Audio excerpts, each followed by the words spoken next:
یہ حدیث جو حضرت ابو ہریرہ رضی اللہ عنہ سے مروی ہے، ایک بہت اہم اخلاقی اور روحانی سبق دیتی ہے۔ نبی اکرم صلی اللہ علیہ وسلم نے اس میں زنا کے جامع مفہوم کو بیان فرمایا ہے۔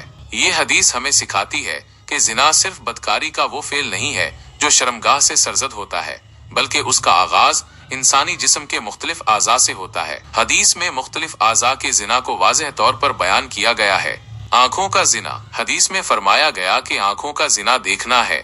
اس کا مطلب یہ ہے کہ کسی اجنبی، نامحرم یا غیر محرم کو شہوت کی نگاہ سے دیکھنا زنا کے زمرے میں آتا ہے۔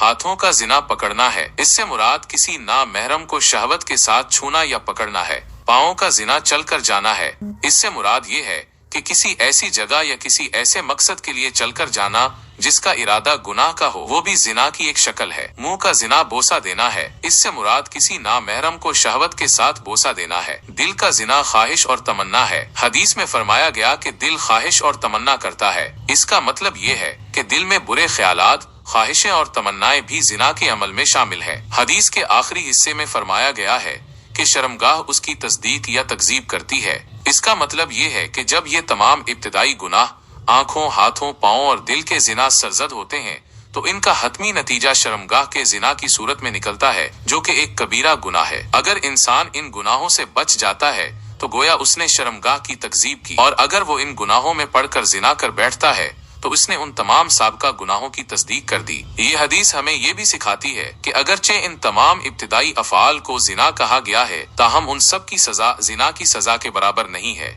یہ محض گناہ کا پیش خیمہ اور زنا کی طرف لے جانے والے ذرائع ہیں۔ یہ ہمیں ان تمام ذرائع سے بچنے کی ترغیب دیتی ہے جو ہمیں گناہ کی طرف لے جاتے ہیں۔